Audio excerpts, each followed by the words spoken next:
Nah, Gimana Mbak? Kenapa Kipo?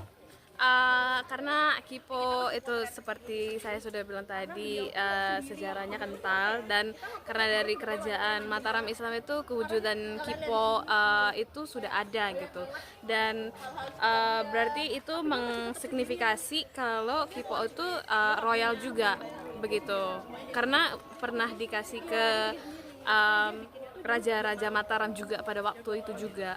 Dan untuk Kipo juga makanan tradisional yang sampai sekarang warga Kota Gede masih rajin membeli. Jadi ketika kita mengambil foto di toko Kipo Bujito ini, di jam 5 pagi, sejam sebelum dibuka tokonya sudah ada yang antri. Jadi memang banyak yang masih beli dengan Kipo ini. Tapi untuk aspek di sini kita pengen ingin untuk memfotografikan bagaimana Kipo itu tidak selalu meriah yang setampaknya begitu.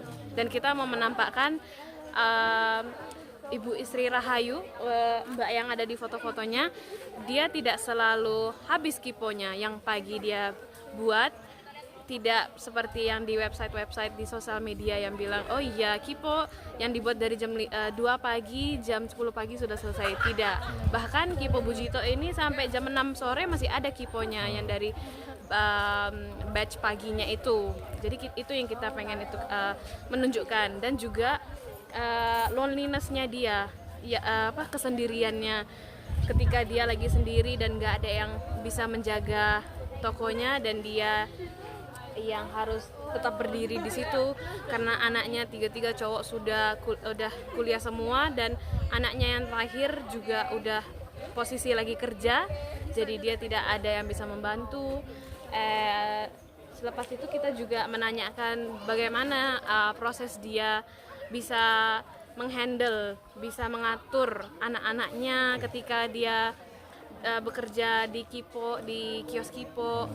Dan dia memberitahu kalau apa yang dia lakukan sebenarnya sudah ikhlas, dan dia memang membantu mbahnya dari pertama. Mbak Gauri sendiri terhadap Kipo ini apa responnya? Rasanya bedanya dengan kuliner yang di Malaysia? Oh, kalau untuk rasanya Kipo mungkin ada yang sama kayak di Malaysia, cuman masih ada perbedaannya di dalam, karena Kipo itu kan langkah terakhirnya itu kan dibakar. Kalau di Malaysia tidak ada yang